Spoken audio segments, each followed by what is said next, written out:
এটা কথা তোমালোকে নিশ্চয় শুনিছা যে মেট্ৰিক পৰীক্ষা 2026 টান হ'বলৈ গৈ আছে, কিন্তু আসলে কোনখন পেপাৰ টান হ'বলৈ গৈ আছে সেইটোহে বেছি আলোচনাৰ বিষয় হৈ পৰিছে। কোনোবা ষ্টুডেণ্টে কৈ আছে যে সায়েন্সখন টান আহিব, কোনোবাই কৈ আছে মেথছখন টান আহিব, কোনোবাই কৈ আছে ইংলিছখন টান আহিব, কিন্তু আসলে টান আহিব কোনখন? তো আজি আমি ডিসকাস কৰিম 2026 চনৰ মেট্ৰিক পৰীক্ষাত কোনখন পেপাৰ আসলে টান আহিব SSLC 2026 তো তোমালোকৰ যদি এই কনফিউজনটো আছে আজি এই ভিডিওটো সম্পূৰ্ণ চাবা, কাৰণ আজি এই ভিডিওটো আমি তাকে ডিসকাস কৰিম, তোমালোকৰ গোটেইখিনি ডাউট ক্লিয়াৰ হৈ যাব।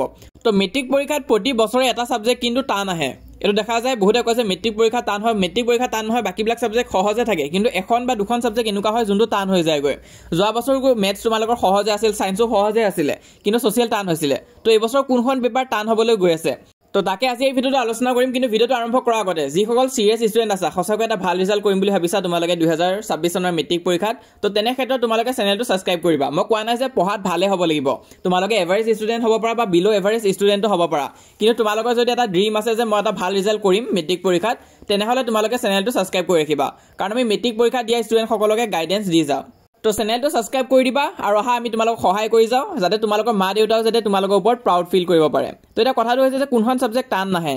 সোশ্যাল সায়েন্সৰ কথা মই এতিয়া কৈ দিছোঁ, সোশ্যাল সায়েন্স কিন্তু তোমালোকৰ ইমান এটা হাৰ্ড নহয়।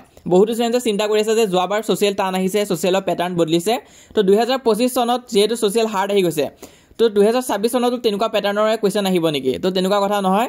কোনোবা এটা বছৰ যদি মেট্ৰিক পৰীক্ষা কোনোবা এটা সাবজেক্ট যদি টান আহে, তেনেহ'লে তাৰ নেক্সট ইয়েৰ কিন্তু সেই সাবজেক্টটো ইজি বা নৰ্মেলে আহে, সেই সাবজেক্টটো কিন্তু টান নহয়। এতিয়া কিন্তু বেলেগ এটা সাবজেক্ট তোমালোকৰ টান হ'ব পাৰে। যদি বিশ্বাস নকৰা তোমালোকক মই দেখাই আছোঁ, যদি আমি 2023 চনৰ মেট্ৰিক পৰীক্ষাৰ কথা কওঁ, তাত কিন্তু আছামিজৰ পেপাৰখন টান আহিছিলে, তোমালোকে লাগিলে চাব পৰা, বৰ দীঘল আছিলে, ষ্টুডেণ্টে কমপ্লিট কৰিব পৰা নাছিলে। তাৰোপৰি যদি 2024 চনৰ মেট্ৰিক পৰীক্ষাৰ কথা কওঁ, তাত মেথছৰ পেপাৰখন টান আহিছিলে, কাৰণ মেথছৰ কিছুমান এনেকুৱা কুৱেশ্যন আহিছিলে যোনটো এক্সাৰচাইজত নাই আৰু তোমালোকৰ এক্সাম্পলতো নাই, কিন্তু বনাই দিছিলে, তো তেনেকুৱা নিচিনা পেপাৰ আহিছিলে। আৰু 2025 চনৰ মেট্ৰিক পৰীক্ষাৰ সোশ্যাল সায়েন্সৰ পেপাৰৰ কথা তোমালোকে নিশ্চয় শুনিছা।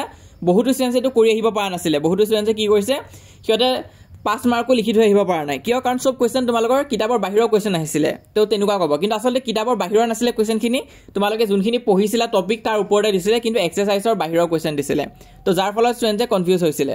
তো এতিয়া আমি ডিসকাস কৰিব লগা বিষয়টো হৈছে 2026 চনৰ মেট্ৰিক পৰীক্ষাত কোনখন পেপাৰ টান হ'বলৈ গৈ আছে। এই পেপাৰখন ইংলিছ হ'ব, সায়েন্স হ'ব, মেথছ হ'ব নে কি হ'ব? তো বহুতো ষ্টুডেণ্টৰ কনফিউজন লাগি আছে, তো সেইটোকে আমি আলোচনা কৰোঁ, আৰু হ'লে কিয় টান হ'ব পাৰে সেইটো মই কৈ আছোঁ, যাতে তোমালোকৰ দিগদাৰ নহয়। আৰু বহুতে ক'বা যে ইংলিছখনতো টান অহা নাই, ইংলিছখন টান আহি যাব নেকি? তো চোৱা 2025 চনত কিন্তু ইংলিছখন অকণমান টানে আহিছিলে, তো সেইটো কাৰণে কিন্তু আমি এক্সপেক্ট কৰিব পাৰোঁ যে এইবাৰ কিন্তু টান আহিব নোৱাৰে ইমানটা, কাৰণ 2025 চনত বহুতো আছামিজ মিডিয়ামৰ ষ্টুডেণ্টে টান পাইছিলে। হ'লেও যিসকল ষ্টুডেণ্টে আমাক ফ'ল' কৰি গৈছিলে সিহঁতে ইমান এটা টান পোৱা নাই, কাৰণ মই অলৰেডি কৈয়ে দিছিলোঁ কোনখিনি কমন হয় আৰু কোনখিনি টপিকৰ পৰা তোমালোকক দিব পাৰে কুৱেশ্যন। তো ঠিক তেনেকুৱাকৈ আহিছে, কুৱেশ্যনখিনি ঘূৰাই পকাই দিছে হয়, কিন্তু আমাৰ ষ্টুডেণ্টখিনিয়ে এটেম্প কৰি থৈ আহিব পাৰিছে। তো এই ইংলিছৰ ওপৰতো মই ভিডিঅ' বনাম, যাতে আছামিজ ষ্টুডেণ্টখিনিয়ে প্ৰব্লেম নাপায়, কাৰণ সিহঁতে কি কৰে চেণ্টেন্সবিলাক ভালকৈ বনাব নাজানে, ভুল হৈ যায়গৈ, গ্ৰামাটিকেল মিষ্টেক হয় কিছুমান। তো কেনেকৈ তোমালোকে চিম্পলত লিখিব পাৰিবা সেইখিনিৰ ওপৰতো মই এটা ভিডিঅ' বনাম পিছলৈ, তো চেনেলটো ছাবস্ক্ৰাইব কৰি ৰাখিবা।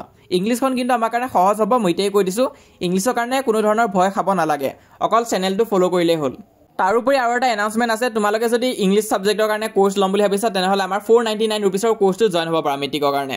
তো এতিয়া কি কৰিম, মই অকণমান মডিফাই কৰিবলৈ গৈ আছোঁ, অকণমান ক্ৰেছ কোৰ্চ টাইপ হ'বলৈ গৈ আছে, ওৱানছত আহিব গৈ আছে গোটেইখিনি টপিকৰ তোমালোকৰ চিলেবাছত যি আছে। তো সেইটো এনাউন্সমেণ্ট এতিয়াই কৰি দিছোঁ, কালিলৈ হয়তো ৰিলিজ দিব পাৰোঁ আমি। তো এই দুটা হৈছে আমাৰ হোৱাটছএপ নাম্বাৰ, তাত গৈ তোমালোকে কোৰ্চটো ল'ব পাৰা। তো কোৰ্চটো মই কালিলৈ তোমালোকক ডিটেইলছ দি দিম বাৰু, যদি কোনোবাই জইন হ'ম বুলি ভাবা জইন হ'ব পাৰা। তো এতিয়া আমি আহিছোঁ আমাৰ ভিডিঅ'টোত। তো 2023 চনত আছামিজ টান আহিছিলে, হয় গম পাইছোঁ। 2024 চনত মেথছ টান আহিছিলে, চবেই জানো। আৰু 2025 যে ছ'চিয়েল ছায়েন্স টান আহিছিলে, এইটো কথাটো ক'বই নালাগে, তোমালোকে নিশ্চয় শুনিছে চিনিয়ৰ্ছৰ পৰা। তো 2026 চনত কি ছায়েন্স টান আহিব পাৰে নেকি? তো ছায়েন্সখন কিন্তু টান হোৱা অকণমান চান্সেছ আছে। তো প্ৰিডিকশ্যনৰ মতে বহুতে কৈ আছে যে ছায়েন্সখন এইবাৰ টান আহিব পাৰে। তো টান আহিব মানে কেনেকুৱা ধৰণৰ প্ৰশ্ন আহিব? তো বহুতে ক'ব যে অকল পঢ়িলেই পাৰে, যেনেকুৱা ছাবজেক্ট নহয়, তো তেনেকুৱা নহয়, আমি অকণমান স্মাৰ্ট হ'ব লাগিব। তো ছায়েন্সত তোমালোকৰ কিন্তু এক্সাৰচাইজ আৰু যোনখিনি এক্সাম্পলৰ কুৱেশ্যন আছে সেইখিনিতো চাব লাগিব, কিন্তু তাৰ উপৰিও তোমালোকে ইচ এণ্ড এভৰি লাইন ভালকৈ চাবা। MCQ কিছুমান কেনেকুৱাকৈ দিব তোমালোকক, মানে বৰ ভিতৰৰ পৰা কিছুমান MCQ সুধিব, যদি তোমালোকৰ কনচেপ্টটো ভালকৈ ক্লিয়াৰ হৈ আছে তেতিয়াহ'লে তোমালোকে কৰিব পাৰিবা। তো লাইন বাই লাইন তোমালোকে পঢ়ি যাবা, এনেকুৱা নহয় যে তোমালোকে অকল বহুত ষ্টুডেণ্টে কি কৰে ছায়েন্সত সিহঁতে কুৱেশ্যন এনচাৰ কৰি থাকে। ছায়েন্স তোমালোকৰ ইংলিছ বা আছামিজৰ দৰে ছাবজেক্ট নহয় য'ত তোমালোকে অনলি কুৱেশ্যন এনচাৰ কৰি থাকিবা। ছায়েন্সটো হৈছে বুজাৰ বস্তু, তোমালোকে ভালকৈ চাবা বস্তুখিনি, তাত দিয়া এক্সপেৰিমেণ্টখিনি তোমালোকে ইউটিউবত গৈ চাব পৰা। আৰু ইউটিউবত CBSE চেনেলৰ যোনবিলাক ওৱান শ্বট আছে সেইবিলাক কিন্তু যথেষ্ট ভাল ওৱান শ্বট হয়, তো সেইখিনি তোমালোকে ফ'ল' কৰিব পৰা, তেতিয়া তোমালোকে কনচেপ্টটো ক্লিয়াৰ হ'ব। তো সেইটো কাৰণে মই কৈছোঁ অকল কুৱেশ্যন এনচাৰে নহয়, লাইন বাই লাইন পঢ়িব লাগিব।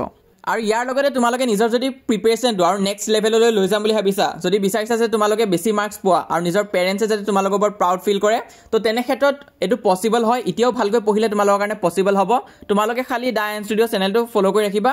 মই যি গাইডেন্স দিম সেইখিনি তোমালোকে অকল ভিডিঅ' চোৱাই নহয়, ফ'ল' কৰিব লাগিব। আৰু তোমালোকে চেনেলটো ফ'ল' কৰি ৰাখিবা। মই একদম এক্সামৰ লাষ্টলৈ সহায় কৰি যাই থাকিম তোমালোকক। আৰু হোৱাটছএপত জইন কৰিবা যিসকলে এতিয়ালৈ জইন কৰা নাই, কাৰণ এতিয়ালৈ 21,000+ ষ্টুডেণ্টে আমাক জইন কৰিছে হোৱাটছএপত। আৰু হোৱাটছএপত আমি এতিয়ালৈ নম্বৰ 1 চেনেল হৈ আছোঁ। তো তোমালোকে জইন কৰিবা, লিংকটো মই পিন কমেণ্টত দি থৈ দিছোঁ। আৰু যিসকলে আমাক এতিয়ালৈ ছাবস্ক্ৰাইব কৰা নাই, ছাবস্ক্ৰাইব কৰি ল'বা, কাৰণ তোমালোকৰ প্ৰিপেৰেশ্যনটো তেতিয়া বেছি ভাল হ'ব।